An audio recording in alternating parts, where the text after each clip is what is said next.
There it is. Seair is one of the founding members of the Petaluma River Park Foundation. She's also the executive director now.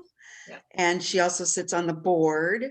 And she, along with colleagues, gave a great presentation that Faith and I got to sit in on. And so we wanted her to come in and give Petaluma Blacks some information on what's going on with the park. So Seair, take it away.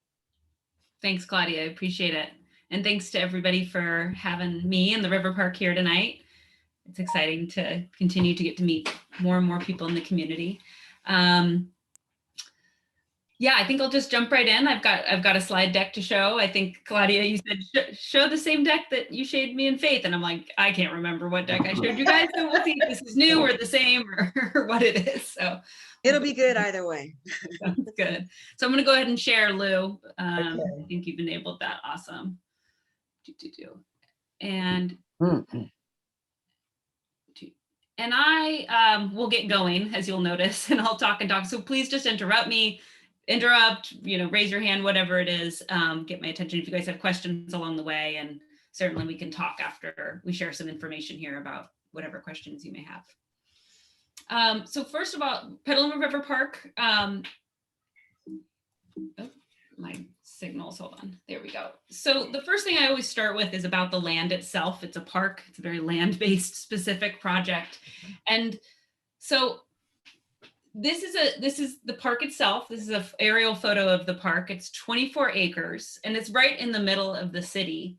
And I'll show you guys a map. I'll toggle between this and a map because that's the first thing people want to know is like, wait, where is this place? Because it's pretty hidden out of most people's sites. But the very most important thing about this project is this all came to be basically because of what an incredible opportunity the land presented, we think, to become a community resource. And so what's so special about it is that it's 24 acres. It is in the heart of the city, which I'll show you on a map. So it's really in an urban area, but it's zoned for parks and recreation. The land itself hadn't been sold in over 100 years, so it's completely undeveloped and untouched. And it is surrounded on three sides by the Petaluma River, technically the river and the channel, but it's completely surrounded. And so obviously there's a great opportunity for revitalizing the habitat for wetlands, for plants and animals and whatnot. But I think so here's us on the map. This is Petaluma. If you can orientate yourself, the little marker there that says McNear Peninsula is the geographic name of the peninsula there. And you can see just to the left-hand side of the screen, is D Street. So if you're going up your screen, you're going north on D Street towards Lakeville. So you guys all probably know that corridor. You've probably sat in traffic through multiple rounds of green and red lights as they go through those intersections. But it's right there in the center of the city. And the front part of the property, just to the right of D Street, is already a public park called Steamer Landing Park. And it was the bulk of the peninsula, the remaining, kind of 24 acres at the end there that was up for sale on the open market. And while it was zoned for parks and recreation, the only folks that were interested in the property were for-profit organizations. There was a glamping organization based in LA, company that wanted to come and put for-profit, very expensive yurts out there and make it a, destination. And our group felt like that would really be a waste of what is a pretty amazing swath of open space right in the middle of the city. And in particular, sorry, this slide got a little blurry. Hopefully it's not too blurry for you, but you can see the peninsula in the middle here. And then all these properties outlined in yellow are currently in development or on their way to be developed. And the majority of that is housing. It's mixed use, but it's about 1,000 housing units altogether that are on the docket to go into this area. So and another thing is, many of you probably know that the city's going through their general plan update. And one of the things that they learned out of the community engagement process they've been going through is that this part of town is like the hot spot of where people really want to see positive transformation and a new vision for this space. You know, this is old industrial space, you know, that was all based on the river, that some is still active, some has gone fallow, some's in development. We know it's an area for congestion. And so the community really wants to see it reinvented. And we're so excited that the river park gets to be part of that conversation, and that there will be open space nature within the center of the city that's really accessible by everyone. I think that's the other really exciting thing. Sure, it's in the middle of town, so you can walk and all of that, but it is right across the street from the train station and the bus station. So literally everybody in town can access this property, as well as the immediate neighborhoods around the property, which currently have access to small parks, but don't have access to anything near this scale right now. So we just, the opportunity is ripe for all of these reasons. And so let me just tell you a little bit about kind of like our organization and what we're trying to do with the property. But before I do that, any questions about the location or anything that's come up so far? I have a question. Yeah, So it looks like from the map and the picture, the only access to that area right now is where it's attached to the mainland, which looks very thin. Is that a problem? Does there need to be more points of access in that, or is that going to be adequate for people getting into that area? yeah. It's not a problem in terms of like structurally, like the land is sound, if that was the question, but it is a limit. It's definitely a limitation right now for two reasons. One is, you know, we're trying to not encourage driving, but you know, the parking is limited. It's also a little bit of a trek from the parking lot out and around. It's about a mile loop, but that's not doable for many. And so one of the things we're really keen on, or a priority, is to get a pedestrian bridge across the channel. So again, that's the upper part of your screen going over towards the Lakeville side. That's technically not river, that's channel. And so it's not navigable, which means you can do a bridge because boats don't have to be able to go up and down. Unlike the river side, where that's why the drawbridge is a drawbridge, is because the boats have to be able to get all the way down to the turning basin. So getting a bridge to that that eastern side, which would then have a bit of a parking lot, ideally a bathroom, and would be a staging area and another access point for safety as well as access. Also continuing to branch out to the east side is definitely a high priority for us. Thanks. Great question. Yeah. Yeah, the other map showed the yellow portion there also. Is that housing going to be there? So the name of the developers who own that 40-acre parcel are called Scannell. They are proposing a mixed use plan, which does have a section for commercial. Actually, Amy's Kitchen here in town was originally the anchor tenant, but they pulled out of that project. So they're searching for another commercial partner. But then the whole kind of, it's like a dumbbell shaped portion. That section to the right is currently being proposed as housing. Okay. But that has not been approved by city council. They're definitely in very early stages on that development. I have a question, Sarah. Yeah, Sarah, hi. So is the River Center not part of the park? The David Yeardsley? It is not part of Petaluma River Park technically. So the first portion of the peninsula, I was just seeing if I could reference it on the map better for you, is owned by the city. So that's where the parking lot currently is. And then the first, I'm not exactly sure, but there's a path out to where the Red Barn is that many of you might know. And that's the David Yeardsley Heritage Center. And that's run by the Friends of the Petaluma River, which is an awesome nonprofit here in town that does environmental education work and river restoration. That is still owned and operated, or leased and operated by Friends. Our vision is that the visitor's experience of this place is not like, oh, now I'm stepping over from the city into Petaluma River Park. We want it to be fluid and comprehensive, but we haven't exactly worked out all the details of, besides just close collaboration with them on that. Yeah. Okay. So actually, before, I'm going to jump around on my own slides here. Before I get into kind of a little bit more around the vision of what the possibilities are for this property, just a little bit about Petaluma River Park Foundation. So the foundation was formed in June of 2019 when the property was for sale. And the purpose was to acquire the property and make it a public park. The foundation came together and started to fundraise towards the purchase price, which we completed in November of 2020. And there were over 400 individual donors that contributed to that, which is really a number we're super proud of, that many people stepped up to make this project happen. So November of 2020, we became the owners of the land, the foundation is. And quickly after that, we opened the park, and it is open today, every single day, dawn to dusk. Property's open, insured, it's our important, and the proper signage, and we have mowed like a very basic trail around there. And then, yeah, was there a question? Okay. And then just some other organizational things in 2021. I don't know if you guys know the expression, the dog that caught the fire truck, but as you know, dogs can chase cars or whatnot, but we kind of felt like the dog that actually caught the car or the fire truck in this instance. So we took a minute in 2021 and did a lot of planning work, including completing a strategic plan for the organization and a really robust community engagement planning program, which I'm going to talk more about later. Okay, and so where the organization sits now is that this is the mission. This came out of the strategic planning work and the vision for the park. And the mission of the Petaluma River Park is to meet our vital need for shared space that connects people, art, and nature.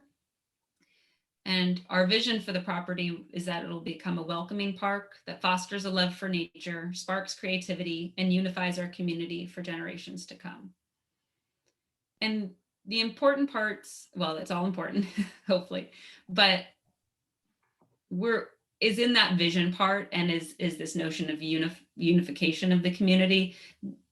While this is a property that was founded by some individual people and is a private nonprofit, the vision is that this is a community park. We really think that 24 acres of open space in the heart of the city is a really incredible asset, and our vision is that the community will come together over these next couple of years and decide together what we want the property to be within the mission of people, art, and nature, connecting people, art, and nature. But I'd argue there's a lot of room to fill in the blank there about what that actually looks like. So what is it? Do we need a zip line? Is this something we feel passionately about? Do we need community gathering space? Do we need, an amphitheater element? What are the key components that are missing in the city that will help bring folks together and make everybody feel like they have a sense of ownership and a place at Petaluma River Park? So that's really at the core of what we're trying to get done. And just to paint a little picture of like, what could that look like? It could look a lot of different ways, and we hope it looks all the ways. Restoration and conservation is an incredible opportunity here. We talked about the fact that it's on the river. So how can we, actually an interesting fact about the property is that it's actually man-made. It was from the dredging of that channel that was dumped all into the middle of the river, and that created the peninsula. So it's a novel ecosystem, which is interesting, which does mean that right now there aren't any sensitive habitats that have been identified. But that being said, it's still, a part of the broader watershed, the Petaluma watershed, and an environment that's really ripe for enhancement to provide better habitat for plants and animals out there. It's also a big contributor to the silt in the river. The erosion on the banks is significant. And so getting the banks planted to prevent erosion moving forward is another piece of that, of the work to be done out there. Obviously, it's a park. It's meant for recreation and fun. And what could that be? There's all sorts of different ideas. We do feel like the kind of wildness and untouched nature of it is something that really makes it special. So how can we preserve that, but also recognize that this is an urban park in a town of 60,000 people. So people are going to want to get out there and use it. What's going to be the best way to get that done? We definitely think community events, it has a place for that. There's a lot of space. Petaluma doesn't actually have a lot of large gathering spaces if you sit down and think about it. And so one of the things you see in the photos here is up at the top left, that's Rivertown Revival. Some of you might know that that's an event that already happens on the property. That's Friends of the Petaluma River and others. It's their 15th anniversary this July. They're getting back out there. It's going to be really fun. So that's a big event. 10,000 people come to that event every year. And then there's numerous other, I think the sky's kind of the limit on what we can do out there to provide space for community to come together. The other I mentioned is the art component. So two of the founders, actually the two guys who had the idea originally, are artists, sculptors here in town. And it really did start as kind of like, wouldn't it be cool to have some sculpture out there? And then as they started, digging into all the opportunities the land provided and talking to the community about what it could be, then it, grew and blossomed into this. But art is a core component of the vision. We believe that, art in natural settings and park settings has a role to play in, just creating dialogue amongst each other and people being able, having opportunities to interact with and have new ideas and be exposed to new things. So that's a core component of what could or will be out there. The other piece obviously is education, right? So Friends of the Petaluma River already does on the far right here. That's one of their summer camp photos. They're already doing incredible youth programming out there. I think these other images I borrowed from Land Paths, which you might know, which does incredible work here in the county of getting kids out in nature and onto the land. And, I personally believe that the number one way we're hopefully going to save this planet is by, raising a new generation of environmentally aware nature lovers, right? It's really the best thing I think that we can do to make progress in that area. So I actually just had a great meeting this afternoon with some Casa Grande educators about getting their clubs down there in the next couple of months and starting to work with them on some programming ideas. So sky's kind of the limit on that. And I'd love to maybe stop talking for a minute. If you guys want, I can tell you a little bit about some of the community engagement work that we've done so far, but if that's of interest, or we can just open it up to hear questions or comments. I would love to hear what's happened so far out there. Yeah, so on the land itself, what's been done to date is we've opened it and we've mowed a path, and we hope everybody would come and see the land. And that's what's kind of happened on the ground there. And then the other work that we've really been working on in terms of the community engagement work is in 2021, we received a grant to form a community partner coalition. And this slide says 12, but it's actually 14 different organizations that came together over a 6-month period to basically answer the question, how can Petaluma River Park engage the community in designing and developing the park? And a lot of the work focused on, identifying who are all the different community groups in Petaluma, and kind of the different, and really getting to know them, right? Like who are they? How do people like to be communicated with? Where are the different groups that are leaders in these communities, et cetera. And also looking at, best practices around engagement and whatnot to set us up for success about how we're going to take our next steps. And those next steps are, so what we've produced, and Claudia has had the pleasure of reading the 35-page document, but that we've produced this, what we're calling our community engagement blueprint. So it's this coalition's findings about who the communities are, how River Park, it's basically our principles about how we should go about engaging with the community in a meaningful way, and what we're going to be, now that we have that in hand, and that's kind of a high level strategy. And then our next steps are to really define a schedule of activities that will be specific to getting feedback on the founding design of the project itself. And that'll probably take the next 2 years, honestly, which is going to be, surveys, focus groups, going to I mean, the first step I should say is actually going to the communities and giving presentations like this, or tabling at the events and showing up, getting people out on the land as best we can. And then we'll go into like kind of a really focused process of the focus groups and the surveys and all of that to get input about what people's needs are. We'll look at that through the lens of the mission, and then we'll work with our designers and come back with, hey, this is what we heard from the community. This is how this filtered through. Is this right? And then we'll go through an iterative process until, we feel like we've come together on something that most are happy with. I'm not going to say all, but that at least certainly represents a whole range of viewpoints in the community. Is there water on the land now? How do you? No, not as of today. I was just there today. I'm seeing if I have a good slide for it.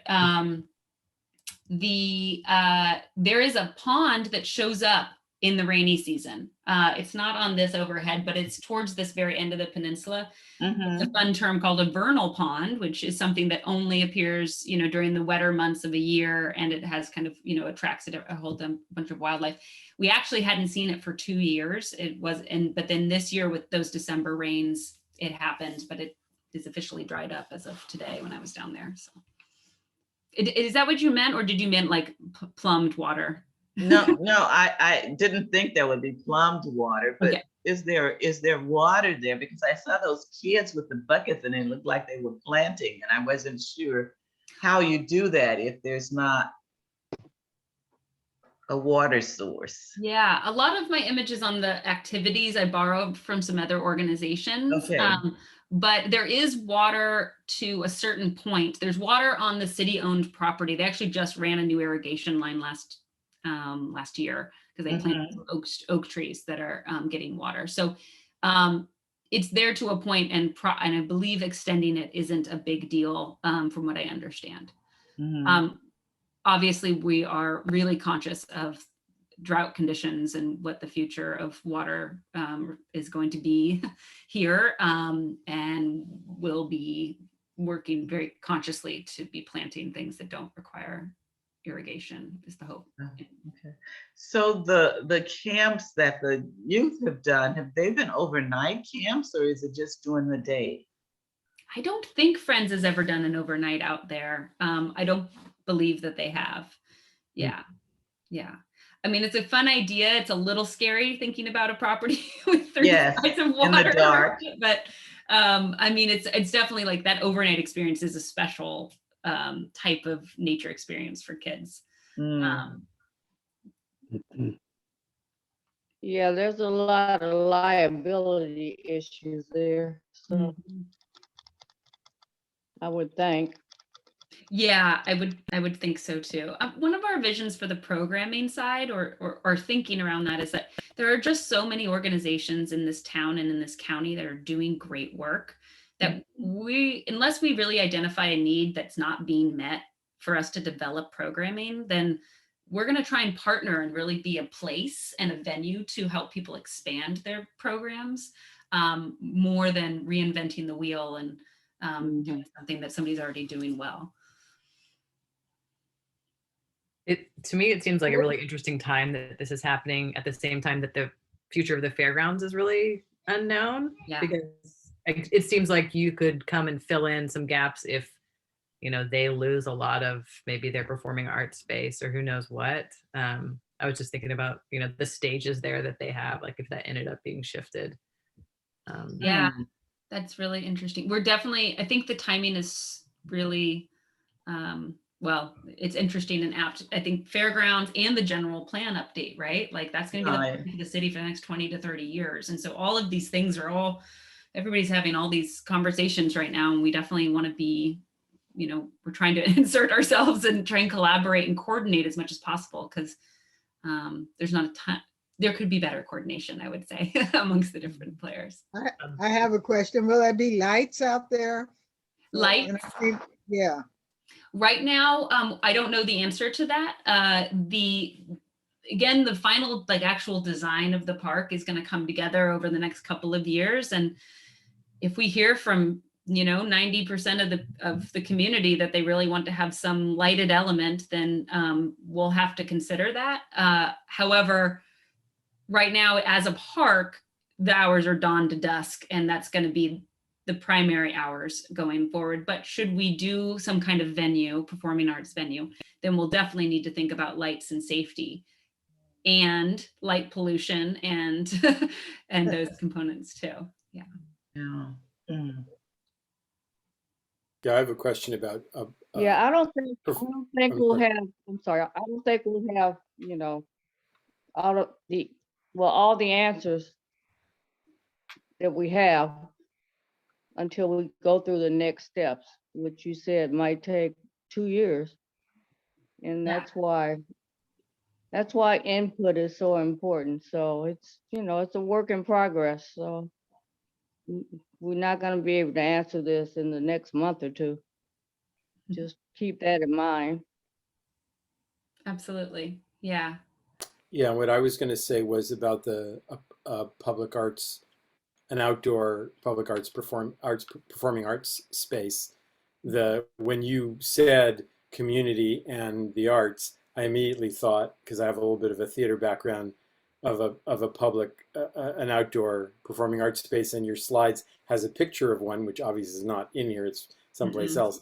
It's Jack London. And it made me realize I don't know if there are there outdoor performing arts spaces in Petaluma? I'm not Like an aware if there amphitheater? are some. Yeah, right. Because it would be great to have a space like that. There's stages. That's on there, beautiful. but yeah, not really. Oh, that would be. Yeah, the image you see here is in Glen Ellen, technically over in Sonoma, near Sonoma. It's Jack London State Park, which hosts performances by a theater company, and that's been really successful. And it's just it's an amazing thing to be out in our beautiful. We have such incredible weather to be outdoors. I think. Yeah, but Petaluma itself doesn't have certainly any kind of, Lagunitas has a little amphitheater over there, but otherwise no performing. And so it's something that definitely was in our original vision, is an amphitheater. You will see on our website and other places kind of a painting of the picture. I'm just looking for my slide that has this is a piece, or one of them. One of the founders happens to be a graphic designer, and so and an artist. And so in envisioning what this land could be, and as we were trying to fundraise to acquire the property, we found it was really kind of helpful to paint a picture of what the park could become. So when you see this, sometimes people, when they see this, they'll think that it's all figured out, right? That this is the plan and this is what's happening. This is just a visioning of what could possibly be. And so it doesn't show it here, unfortunately, but an amphitheater is one of the ideas, the original ideas, and it's certainly something that we are actively exploring and want to hear from the community if that's of. Now, there's obviously, we don't need to go all the way down this rabbit hole, but an event space comes with trade-offs, right? Because then we're talking about traffic and kind of high human use. And so how do you, what can that look like that still keeps the park open and accessible to everybody and is a park and doesn't become a closed out concert venue, every weekend. Yeah, that would create a traffic problem with that area. Right. Yeah. Depends on the size. Depends on the size of the venue. That too. Yeah. Yeah. And one of the things about that pedestrian bridge, right, and getting an additional parking lot is an important piece of that. If something like that were to come together. How many cars does it facilitate now? I don't know. I'm gonna guess there's maybe 20 spots in that parking lot. So that would have to be expanded probably. Would that cut into the actual land itself to do that? I mean, where else could you get the additional parking from? Mm-hmm. Yeah, so there's the idea of the bridge going over to the east side, and then there's also There's another piece of property that's being developed right now. Technically, it's owned by the Lins, for those that might know, and it's right across when you come over the drawbridge over D Street. Right. And it's right now, it's kind of fenced and it's just like very random industrial things. That's currently, there's a development in the works for that property, which includes an additional parking lot for the parks, as well. That's a long ways out at this point. I mean, we really, really hope people can bike, bus, walk as much Yeah. as possible. And we're going to encourage that and as much as we possibly can. Yeah. But actually a traffic study is one of the things that we're doing this year, is the traffic study. Yeah. Not looking forward to that one. But Well, that could be controversial because the D Street traffic is already very heavy. And correct. would this make it heavier? Would that cause complaints and so forth? You know, Yeah. Yeah, looking at 5 years out for all that. I mean, it's perfect for people that live right in town. But even for those that don't live right in town, there is parking if you can walk for a small, a short distance. I Yeah. really love the idea of having a park there and being able to take a picnic basket and just, meet friends there and picnic. Oh, it's a wonderful idea. It's Yeah, beautiful. our walk. I love it too, but I can't walk too far right now, so. Yeah. One of the things that we're doing this year that we're really excited about, well, let me just start with saying that, we have a pretty ambitious vision for this place, that's going to take years to come into focus and then more years to build. But people need Mhm. nature and outdoors now. And that's 2020 really nailed that, showed that to everybody. And so the park being open now and getting people out there and using the property today, tomorrow is one of our top priorities. So one of the things that we're doing is we're upgrading the trail that's on there currently to be a 6-foot wide wheelchair accessible path. So you will be able to wheelchair, stroller, more comfortably bike all the way from the parking lot out there. Now it's still a slog for sure, but I think that's really going to help people get out and start using the property. Have many people been actually going out there now? On their own, Mhm. I think definitely people have been going. We don't have a way of monitoring it exactly. One of the challenges that we're facing is the unsheltered encampment that's in the parking lot down in Steamer Landing, which is our shared parking lot.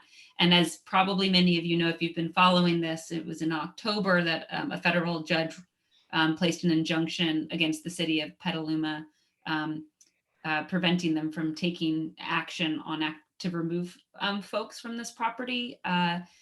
It's public property, it's city property. And so the law in California is that government agencies cannot actively remove people unless they're providing adequate alternative housing. And the judge deemed that the city of Petaluma at that time was not.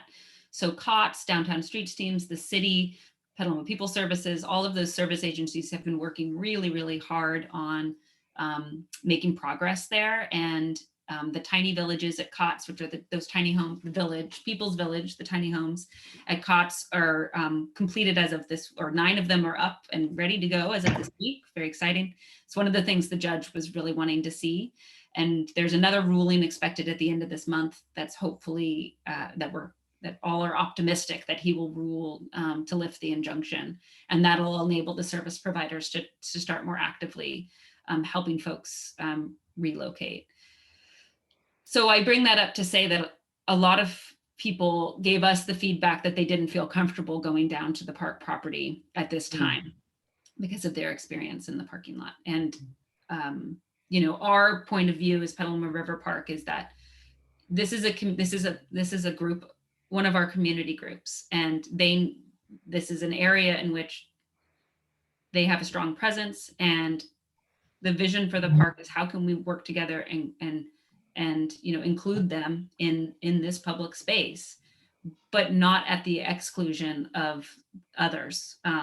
So you know, we do not pretend to be experts in this matter whatsoever. And that's why we really work with the service providers and COTS and everybody here in town and the city who are experts, and to support however we can their work.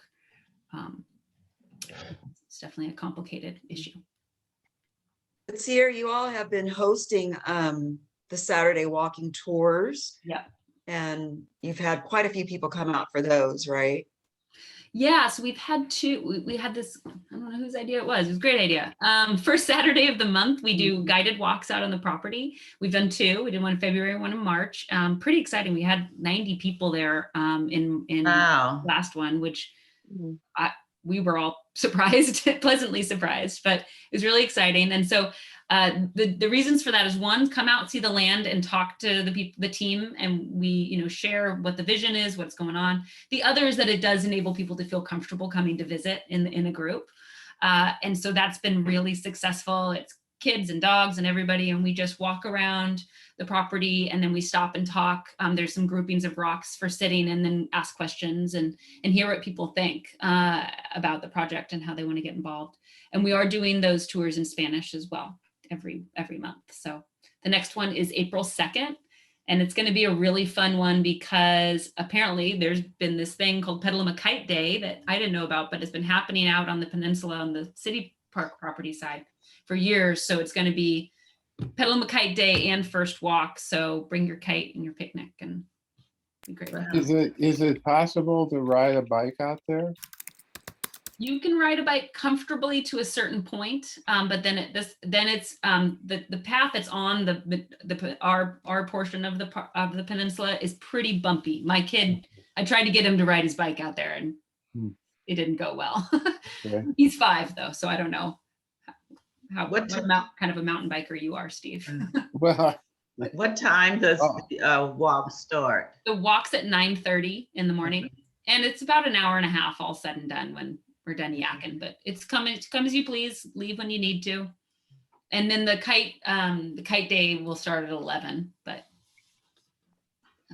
I've taken my kids out, and it's absolutely beautiful out there, and they had a great time, just as is right now. So well, thanks, Sarah. Yeah, and it's so, I mean, it's springtime, so it looks like this right now. It's just gorgeous, and we saw like 10 rabbits out there today, and it's fun. And the little guys love it because they run through the tall grass. And Mm. okay, any other thoughts, questions? I had one more thought, just based on the performing arts idea. Where I grew up, there was a outdoor amphitheater that had summer opera and symphony performances, where they brought in, you know, fancy people from cities, and they came to this small town and performed for way less money, and it enabled a lot of people to see opera and symphony that never could afford to have tickets. And it was all outside, and everybody just brought picnics, and it was just really awesome. And I just remember, I just thought about that when I thought about the outdoor amphitheater idea. Yeah, that's great. Yeah, I wonder if we can ride the coattails of the Green Music Center or something like that. They're in town for their big show, and then they can come and do us too, or whatever else. Yeah, that's a cool idea. Great. Okay. Yeah, I just have a comment about, you know, listening to you talk about this makes me realize how complicated a thing it is to create something like this. And I just feel a lot of gratitude for the work that's been done, and for your, you know, the clarity of your presentation and the vision and the planning, and it's really something. So thank you for that. Yeah, thank you, Lou. I mean, I should say that, you know, I'm the first paid staff, and I started in January. It's been an all volunteer effort to date, and it truly is just a group of people that live here in town that saw this opportunity and didn't want to, you know, $400 a night yurts out there. No, like and really started to see the magic and talk to more and more people, and more got involved. So yeah, it's something we should all, I mean, Petaluma as a community should very much so be proud of. It's really exciting. And I'll just say that now, you know, now that I'm doing this work full time, there are so many other communities that are reclaiming waterfronts in their cities, because the industrial era, I mean, the rivers were industrial, you know, transportation. That was like and now that industry has changed or fallen away, so many cities are doing these amazing things with their waterfronts and parks. And there's one in Oklahoma City called Scissortail that's amazing. Memphis River Parks, 250 acres of parkland around the river in Memphis that, anyways, don't get me started, but there's a lot of really cool stuff out there. So it's a really fun thing to be involved in. And yes, Seair, I just want to give you kudos for the accomplishments you've made so far. This Thank is you. great, and for your dedication to the project. And, just the progress so far is amazing. It's a start. Yeah. And, it's gonna get better, but just the walking tours, I mean, sounds like that's working out remarkably, and that's great. So, Thank you, Teresa. Yeah. Well, we would love, to have you guys come to the property. If, you can make it for Saturday, that's great. I'm also always available to meet down there and go for a walk. It's my great joy. So, if you're in the mood, let me know. I can follow up with my email and anybody can let me know. And, we do, if anybody's really excited and wants to get more and more involved, I mean, we've already roped Claudia onto our community engagement committee, but anybody else that's looking to, or is interested in doing some work, not that it's an open invitation is what I'll say. yeah, yay, Claudia. Yeah, the Sonoma Land Trust, I think, is going to be talking to our youth group about participating at the Petaluma River Park, whether they go like on a field trip or something. I'm not real sure what has Cool. happened so far. Yeah, the Sonoma Land Trust has been an incredible partner to us. They came through early and basically said, how can we help? And they've just been an incredible big sister organization to us, and really shepherded our community engagement program, that the coalition that we worked on last year and whatnot. I'm so excited about the work that they're doing and how they're really broadening the definition of conservation and land preservation to include urban areas and access to nature. And, for so long, it's been this, put a fence around it, don't touch it, preserve the land, kind of mentality a little bit within conservation. And I just think they're doing great work over there. So we're happy for their support. Yeah. I'm sorry, but I'm gonna have to excuse myself from the meeting, but it's been great information. So thank you so much. Well, thank you, Thank you. Teresa. It's good to meet Thank you. Yeah, and I've too. taken up a lot of space and time, so we can wrap it. if anybody wants. Thank you, Seair. That was really Thank you, nice. Seair. Yeah, my Yes, pleasure. thank you guys. very much. Take care. Peter, I just saw that you're on there, so I would just want to say hi. I would also like to add my congratulations to our friends at Petaluma River Park. Thank you. I think over a year ago now, they were gracious enough to invite us at Kelly Creek Protection Project to come out and see the land. And so we did. And I walked the land. It's such a beautiful property. And in the course of our work on another park, we were looking at the surveys that the city had done to update the general plan. And the second most popular item that our families asked about happened to be parks for access. And as Seair noted, this last health crisis really underscored that.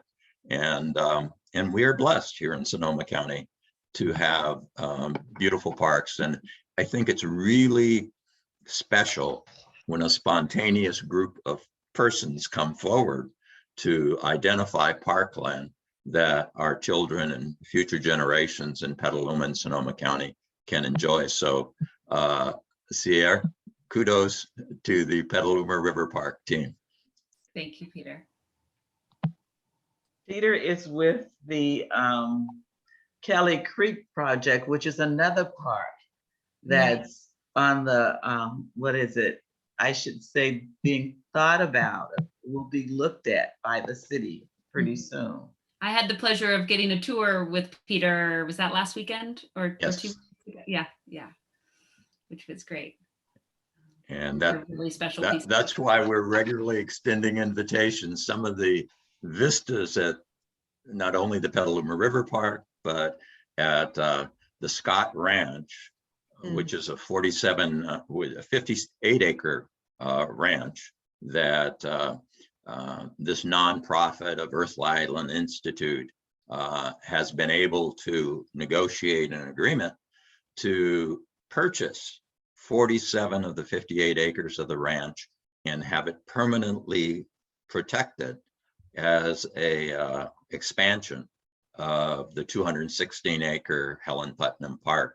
So an escrow is actually open, and the money has been invested, $4.1 million for those 47 acres as a gift to the community of Petaluma and Sonoma County Regional Parks.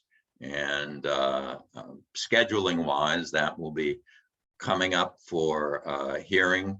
Right now, we anticipate before the Planning Commission in the middle of April and before the City Council in May or June. And it provides this opportunity for downtown access to Helen Putnam Park. So we envision it very briefly as one of the few places from Windsor and D Street where folks who can bicycle, walk, or come in wheelchairs can have a flat access to flat and safe access to Helen Putnam Regional Park. For those of you who are unfamiliar with it, where those beautiful red barns and eucalyptus and oak trees are at the corner of Windsor and D Street, we have this opportunity to permanently protect those beautiful acres and hand them over to Sonoma County Regional Park for maintenance. Along with that comes 28 green homes that will be all solar powered homes on the 14 on the north side of Windsor and 14 on the south side. Both will adjoin the areas of existing housing, and there'll be no natural gas. There'll be opportunities for electric car hookups and other such things. But in any event, we've been inviting Faith and your team to come and join us for a tour, and we're going to look forward to having that happen and getting to meet each of you in a more personal way on the ranch. The weather's getting nice. We can get out and do some walking. Absolutely. And it's interesting on this project, there was an earlier question asked about water. And it just shows how when you work in partnership with developers as well as the philanthropic community, you can get good things done. Because when we were first looking at the issue of expanding Helen Putnam Park, we got to meet Bert Whitaker, the regional park director. And as we were talking about parks, Bert sharing, he says, most of our then 50 some parks and beaches, most of them simply have outhouses. And so when that issue came up, we promptly spoke with the developer and said, well, look, if Sonoma County Regional Parks mostly have outhouses for bathrooms, when you put in the water lines and the sewer lines for the 28 homes, would you agree to put in water and sewer for the bathroom at this new proposed park extension? And the developer agreed. And there's a range of other things that I know tonight is not a night for a full-blown formal presentation of maps and all of that, but it just, I think, provides a very interesting model how if one works collaboratively with the philanthropic community, our fellow residents, and the developers, you can come up with a very, very interesting proposal. And And for most of the organizations we've met with, we get the response of what's there not to like when a grassroots group, Kelly Creek Protection Project, is offering a 47-acre, $5.1 million parkland gift to the city of Petaluma. That's 4.1 million in escrow, another one from ag and open space. So it's really quite a tremendous opportunity. And at your convenience, we're going to look forward to sharing further thoughts and ideas. And I certainly wanted to thank Faith for the invitation to join in and hear our park sister organization make its presentation to your organization this evening. I have a little bit more to say about our own background in the area of civil rights, but I'll do that at your invitation and at your convenience. But Next time. Thank you, Peter. You're most And welcome. oh, there's Anthony, he's here. For coming tonight. I really appreciate Seair's talk about the park and stuff, and I'm really looking forward to it. But it sounds like, you know, the work and stuff is going to be at least 5 years before it comes to us as a, you know, as a really an open park. Yeah, I mean, I want to reiterate, you know, it's open now. It's just very primitive Right. in its existence, but it's kind of really special in that way, its own way, right? It's so quiet. I mean, I think the thing that's amazing about it is you walk out, you're in the middle of like this really busy part of town, and then you just walk out and all of a sudden it's just like, ah.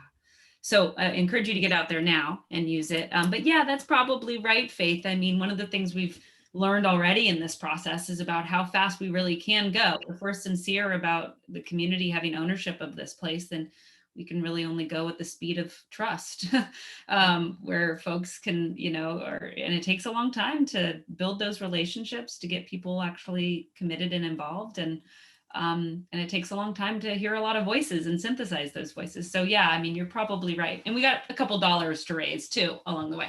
So yeah, that's until the whole enchilada is out there, that will probably be something around that timeline. But Okay. yeah, the journey's going to be the fun part.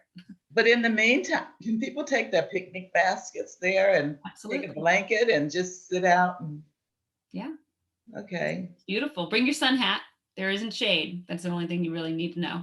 Oh, that's And right. it can be a little breezy, but no, it's beautiful. Absolutely beautiful out there, especially right now, while it's still green and lush. So. Okay. Yeah. Well, thank you. And so, and I should say our website has a visit page, and that tells you the parking directions and all of that, and some other helpful things. So you can check that out. Okay. Yeah. Okay. Well, thank you for coming. My pleasure. We appreciate that, and thank the rest of you for being here. This was nice. Yes. I enjoyed hearing about both the parks.